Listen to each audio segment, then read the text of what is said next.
नाथ नारायण वासुदेवा। श्री कृष्ण गोविंद हरे मुरारी, हे नाथ नारायण वासुदेवा। श्री कृष्ण गोविंद हरे मुरारी, हे नाथ नारायण वासुदेवा। श्री कृष्ण गोविंद हरे मुरारी, हे नाथ नारायण वासुदेवा। श्री कृष्ण गोविंद हरे मुरारी, हे नाथ नारायण वासुदेवा।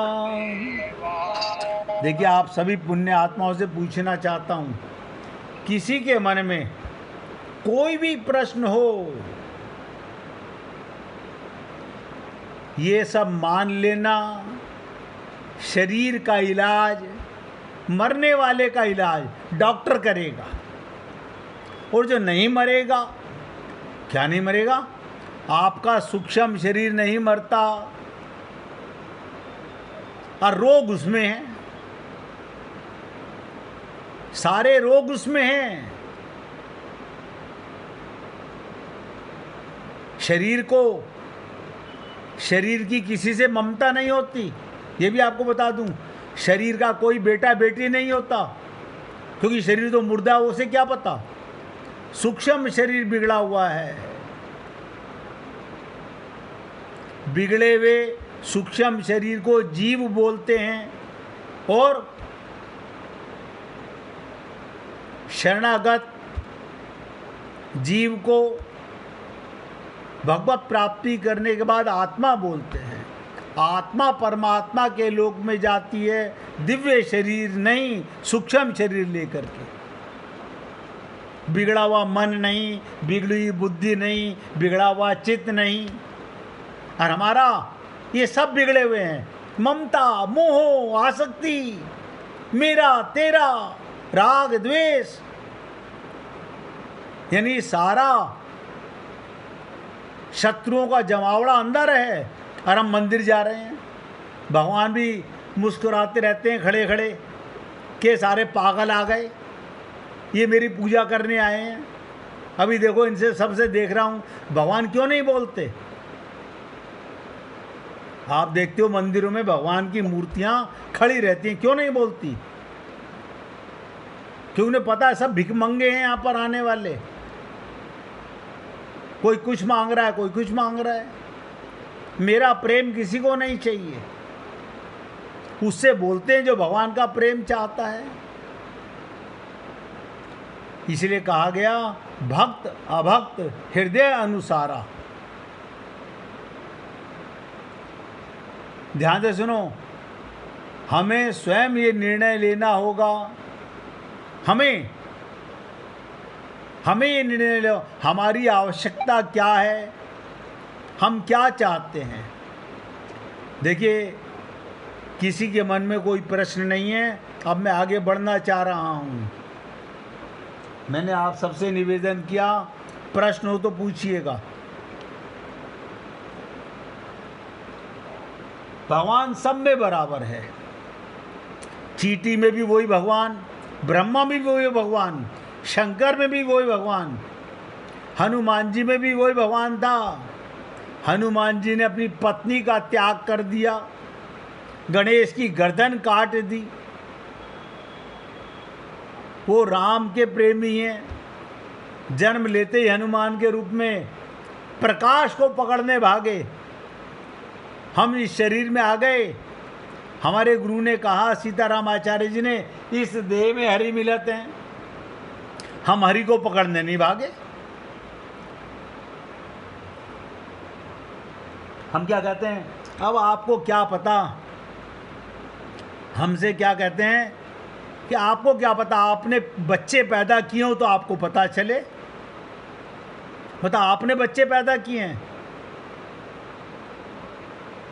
ये तो परमात्मा ने अपने जीव को लाने का माध्यम बनाया हुआ है खाली, जिसे आप समझते हो मेरे बच्चे। ये आपकी अज्ञानता के अलावा कुछ नहीं है।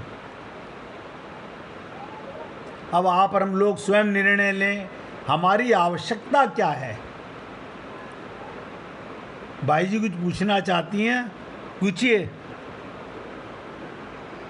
जी, आपने बताया था कि भगवान सर्व समर्थ है पर उनमें इच्छा नहीं है। उनमें इच्छा नहीं है।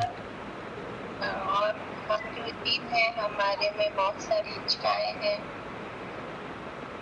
तो इसमें आपने कहा कि जब इच्छा का और सामर्थ्य का मिलन होता है, इस बात को थोड़ा स्पष्ट करें। बहुत सुंदर, बहुत ध्यान से सुनिएगा। आपने जो पूछा मैं फिर बताने जा रहा हूँ। यदि हम चाहते हैं ऐसा इच्छा रहित परमात्मा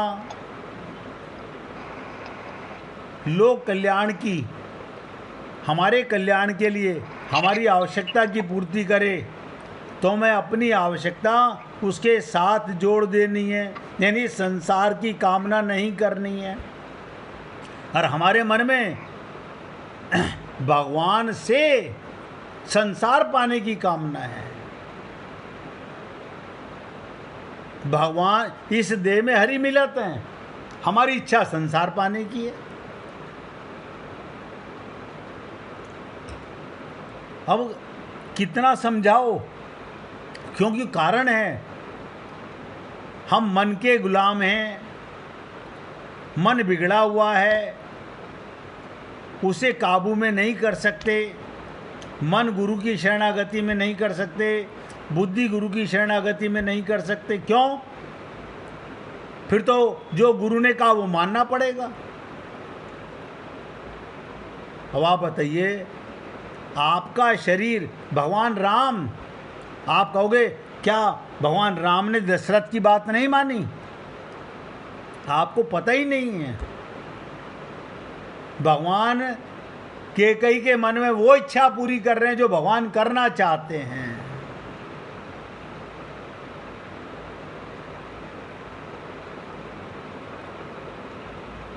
और मैं आपको अभी मैंने बोला है, जो भाई जी ने प्रश्न पूछा उसका बहुत ध्यान से सुनिएगा। हमें स्वयं ये निर्णय लेना होगा हमारी आवश्यकता क्या है। भगवान की कोई इच्छा नहीं। हम जीव कब तक लगेंगे? जब तक हमारी इच्छा है। उस आवश्यकता को ईश्वर से युक्त कर उसकी पूर्ति करने की जो पृष्ठभूमि है, यही अवतारवाद की बुनियाद है। अवतार का अभिप्राय ये, भक्त ईश्वर से कहता है प्रभु आप हैं तो ऐसे, पर मैं आपके इस रूप में पाना चाहता हूँ। तो भगवान क्या करते हैं? जाकी रही भावना जैसी, प्रभु मूरत देखी तिन तैसी। हम कहें हम प्रभु आपका प्रेम पाना चाहते हैं, आपके साथ नृत्य करना चाहते हैं, आपके साथ गलबैयाँ करना चाहते हैं। हम क्या कहते हैं? ना ना ना, हम भाव से नहीं चाहते। हम तो भगवान किसके आगे प्रकट हो? हम जैसे मूर्खों के आगे जो सारा दिन शरीर की इंद्रियों के गुलाम है, मन के गुलाम हैं। मैंने कितनी बार आपसे कहा, मन के रिश्तेदार हैं, मन के रिश्तेदार हैं, आत्मा का कोई रिश्तेदार नहीं है। मन के रिश्तेदार हैं, आत्मा का कोई रिश्तेदार नहीं है। आत्मा का रिश्तेदार समझना चाहते हो तो कुत्ता जो सड़क पर चल रहा है वो हमारा रिश्तेदार है, अगर आपको आत्मज्ञान है। चींटी भी हमारी रिश्तेदार है, वो भी आत्मा है, हम भी आत्मा है। वो अपने शरीर में, वो अपने शरीर में, हम अपने शरीर में। वो अपने भोग के लिए आया है और हम भगवत प्राप्ति के लिए आए हैं। लेकिन ना, ये ज्ञान अगर हमारे जीवन में गुरु संत महात्मा ना होते, हमें कभी ज्ञान ही नहीं होता। अपनी इच्छा फिर बताने जा रहा हूँ, अपनी इच्छा भगवान की इच्छा में मिला दो। क्या मतलब? भगवान की कोई इच्छा नहीं। और आप मुझे बता दो, आपकी इच्छाएं, लोग कहेंगे नहीं ऐसा नहीं, हम भगवत प्राप्ति नहीं करना चाहते, हम भगवान को पाना चाहते हैं। लेकिन ऐसा है कि हमारी ये भी इच्छाएं हैं, इसलिए भगवान नहीं मिलते। मीरा ने कहा, मेरे तो गिरधर गोपाल दूसरों ना कोई। अब आप और हम लोग मीरा तो हो नहीं सकते, क्योंकि मीरा बनने के लिए कलेजा चाहिए, बहुत बड़ा पहाड़ चाहिए, हृदय पर पत्थर रखना पड़ता है, गुरु के चरणों में अपना सर्व समर्पण करना पड़ता है। और मैं तो कहा आवश्यकता है खूब करो, भगवत संबंधी करो, संसार माया का, भगवान आत्मा का। अगर आपको आत्मज्ञान हो गया, अब इच्छाएं, अब आप कहोगे फिर ऐसे परिवार का काम कैसे चलेगा? शरीर से परिवार की सेवा करो, मन उनमें मत फंसाओ। हमारी सबसे बड़ी अज्ञानता बताने जा रहा हूं। हमारा मन करता है बेटा बेटी, हमारा मन करता है पति पत्नी, हमारा मन करता है मकान दुकान, हमारे मन के हैं रिश्तेदार। यही तो हमारे पाप हैं। पहले भी बिगड़ा हुआ मन था अनंत जन्मों में, इस जन्म में भी बिगड़ा हुआ है। सेवा परमो धर्म। आप किसी की सेवा करो। आप सोचिए, आप अस्पताल जाते हैं अपने रिश्तेदार के लिए, किसी रोज अस्पताल में जाकर सबके लिए कुछ लेके जाइएगा कि सब में भगवान है। अभी जो जाते हो वो तो अपने खून के रिश्ते के लिए, मरने वाले शरीर के लिए, मन के रिश्तों के लिए जाते हो। वो केवल व्यवहार के लिए नहीं जाते, व्यवहार के लिए नहीं जाते, प्रेम के लिए जाते हो। ये अज्ञानताएं हैं। और मैंने आपको कहा, अपनी आवश्यकता, शुद्ध मन की आवश्यकता, शुद्ध बुद्धि की आवश्यकता। क्या? जैसे प्रभु आपने किया ना संसार में लीला और प्रेम, उनकी कोई इच्छा नहीं। अब मेरी भी संसार में कोई इच्छा नहीं।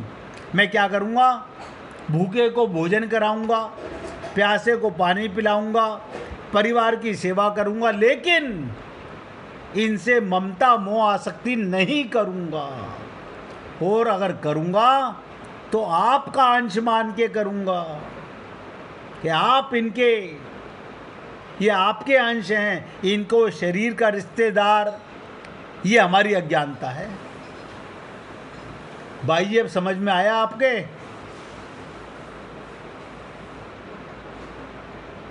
भगवान से कुछ भी पाओ, भगवान सबको सब कुछ देना चाहते हैं, लेकिन भगवान कहते हैं जो ये कूड़ा करकट मांग रहे हैं तो इन्हें से दे के खुश कर दो। आप बताओ, अपना हृदय, अपना लोग क्यों देंगे परमात्मा? अपनी आवश्यकता परमात्मा की आवश्यकता में मिला दो। एक धारणा मन में धारो, एक इच्छा। भगवान में कोई इच्छा नहीं, हमारी एक इच्छा। जैसे मीरा ने कहा, मेरे तो गिरधर गोपाल। संसार में सेवा करो। ये ममता मोह आसक्ति सेवा नहीं है। ममता क्या है? यहाँ बैठे बैठे वहाँ की चिंता, यहाँ बैठे बैठे वहाँ की बातें, यहाँ बैठे बैठे उसका क्या हाल और उसका क्या हाल। अपना हाल का पता नहीं, खुद बेहाल हैं और औरों को हालचाल कर रहे हैं। समय बहुत थोड़ा है। हाँ, मैं फिर बताने जा रहा हूँ, किसी रिश्तेदार को आपकी सेवा की आवश्यकता है, आप परमात्मा के साथ वहाँ जाइए, अपने गुरु के साथ वहाँ जाइए, शरीर से सेवा कीजिए। लेकिन मन नहीं, बुद्धि नहीं, सेवा ये मान के कर रहे हैं इसमें आत्मा है, परमात्मा के अंश है, इसलिए सेवा कर रहे हैं। हम जाते हैं ममता मोह आसक्ति के लिए, ये इच्छा है, यही हमारे को कष्ट देती है, यही हमारे को वापस खींच के संसार में ले आती है। हमारा पूरा मन संसार से हटा नहीं है, भगवान का किसी से प्रेम ही नहीं है। आप बताइए, भगवान श्री कृष्ण ये तो बहाना कर रहे हैं कि गांधारी ने श्राप दिया है। भगवान तो अपने सामने हमें दिखा रहे हैं, अपना पूरा परिवार मरवा के जा रहे हैं। वो कह रहे हैं मुझे पता है आत्मा मरती नहीं है, ये शरीर मरने हैं, ये तो एक दिन में नहीं मरेंगे, 10 जन्म में मरेंगे, मरेंगे तो जरूर। आप और हम लोग एक अज्ञानता में फंस गए हैं। वो अज्ञानता से जब तक नहीं निकलोगे, और वो अज्ञानता किस पर है? आपका मन अज्ञानी है, आपकी बुद्धि अज्ञानी है, आँख अज्ञानी नहीं है। बहुत से लोग, मैं किसी से पूछता हूँ आपने कैसे पहचाना ये बेटा आ गया है? बोले मैंने अपनी आँख से देखा। आँख तो आईना है, आईने का कौन बेटा होता है? आँख नहीं पहचानती, ये भी आपको बता दूं, मन पहचानता है। आँख प्लस मन, मन पहचानता है ये खट्टा है, ये मीठा है। रसना प्लस मन, हमारा बिगड़ा हुआ मन, जब तक ये नहीं सुधरेगा हमारा कल्याण नहीं होगा।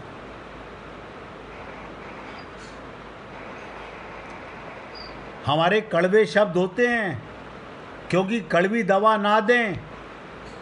मैं भी संसार की बातें आपसे करने लगूं तो सत्संग नहीं कुसंग हो जाएगा। भगवान मुझे दंड देंगे कि रे मूर्ख, इतने भक्त, इतना बहुमूल्य समय तेरे को देते हैं और तू इनको फिर संसार में फंसा रहा है। भाई जी, अब कोई पूछना हो, नहीं समझ में आ रहा, दोबारा पूछिए। हाँ, बहुत खुशी की बात है भाई जी, अब ध्यान से सुनिएगा। रामचरितमानस के प्रारंभ में सबसे पहले चर्चा आती है मनु की। ये मनु कौन है? जिससे मनुष्य की उत्पत्ति हुई। आप और हम लोग पहले मनुष्य हैं या पहले ब्राह्मण हैं? आप सोचिए। हम सब मनु की संतान हैं, सब मनु की संतान है, इसलिए मनुष्य हैं, चाहे स्त्री हो चाहे पुरुष हो। मनु मनुष्य जाति के आदि पुरुष हैं।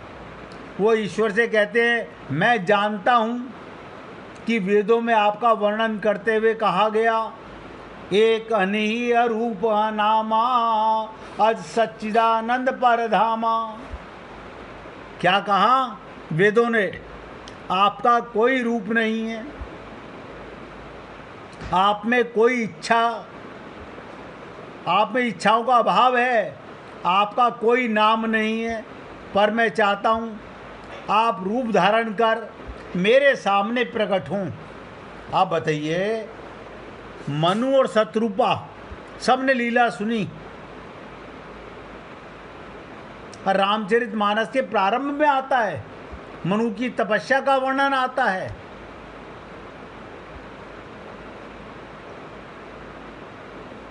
अब आप बताइए, हमने ये कामना की भगवान से, हम तो मनु की संतान हैं, हम अपने दादा की, परदादा की, सड़दादा की, पता नहीं कौन कौन से दादाओं की बातें करते हैं। हम सब मनु की संतान, आदि पुरुष मनु। और वो क्या कह रहा है? हम उनकी बातें कभी नहीं जीवन में लाते कि हे प्रभु, आपका कोई रूप नहीं है, आप में कोई इच्छा नहीं है, आपका कोई नाम नहीं है, पर मैं चाहता हूँ। भगवान क्या कह रहे हैं? पर मैं चाहता हूँ। अब आप बताइए, मनु ने क्या चाहा था?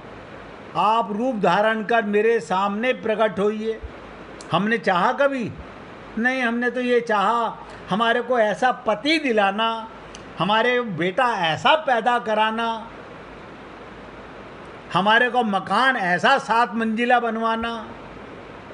भगवान कहते हैं जब ये मूर्ख संसार मांग रहे हैं तो मैं क्या करूं? पूरी एकाग्रता से समझिएगा, ईश्वर का ना तो कोई नाम होता है, ना रूप और ना आकांक्षा। ये तीनों चीज़ें नोट कर लो। भगवान का अरूप है, भगवान का कोई नाम नहीं है, और भगवान का कोई रूप नहीं, भगवान की कोई आकांक्षा नहीं। लेकिन इन दोनों का मिलन कैसे होगा? जीव का परमात्मा से मिलन कैसे होगा? भक्तों ने कहा ईश्वर का नाम भले ही ना हो, पर उसे हम एक नाम देंगे। ये जितने भी नाम हैं भगवान के, भगवान अपना नाम लेके आए थे कि पंडित जी मेरा ये नाम रख देना। आप बताओ, भक्त ने नाम दिए भगवान को। भक्त बड़े चतुर हैं, ना उन्होंने सोचा जिसका नाम नहीं होगा उसे बदनामी से क्या डर लगेगा। नाम तो तभी, नाम हो तभी तो बदनामी या नेकामी हो सकती है। अतः भक्तों ने कहा जरा ईश्वर को भी कोई नाम दे दो, नाम पाकर उसे भी बदनामी का डर लगेगा। भाव भगवान का है, और सोचेगा कि अगर कोई काम नहीं सही नहीं हुआ तो हमारी निंदा होगी। इसलिए तुलसीदास जी ने विनय पत्रिका में कहा भक्तों ने ईश्वर को अनंत नाम दे डाले। अब आप बताओ भगवान श्री कृष्ण के कितने नाम हैं? आप कहोगे विष्णु के सहस्त्र नाम, 1000 नाम, तो खाली 1000 नाम है। आप बताओ, हमने विष्णु सहस्त्र नाम पढ़ा, हमने रट लिए, तो रटने से क्या होगा? भगवान तो कहते हैं तू मेरा नाम एक एक सेकंड में पलटना, एक एक सेकंड में। अब मुझे बताओ, जो गोपियों ने भगवान को नाम दिया वो कौन से शास्त्रों में लिखा था, कौन से वेदों में लिखा हुआ था? भगवान को किसी नाम से पुकारिए, किसी रूप में लेके आइए, लेकिन भगवान को लेके आइए। हम लोग तो भगवान का अंश भी नहीं लेके आते। हम प्यार करते हैं, हाँ प्यार करते हैं। प्यार पाप है? नहीं, प्यार पाप तो नहीं है। प्यार तो भगवान का नाम है, प्यार तो भगवान की पूजा है। हम किससे प्यार करते हैं? बुरा मत मानिएगा। आप कहोगे हम अपने बेटे से प्यार करते हैं। क्या मानते हो बेटे को? भगवान का बेटा या अपना बेटा? हैं, अपना बेटा मानते हैं, हमने पैदा किया है, इसीलिए भगवान नहीं मिलते। अगर बेटे में भगवान का भाव हो कि ये भगवान का बेटा है, इसलिए मेरे इसे बेटा कहती हूँ, इस पति में भगवान है इसलिए मैं इसे पति कहती हूँ, वरना तो मुर्दा है ये शरीर तो मुर्दा है। आप बताओ, अगर इतना प्यारा पति होता तो घर में रख लेते, मरने के बाद क्यों ले जाते शमशान? क्यों ले जाते पिता को शमशान? और गाते हैं मंदिर में जाके त्वमेव माता से पिता त्वमेव, लेकिन जानते नहीं। 1 मिनट भगवान का कीर्तन करो, बहुत गहरा संवाद है, इतनी आसानी से समझ नहीं आएगा। हरे कृष्णा कृष्ण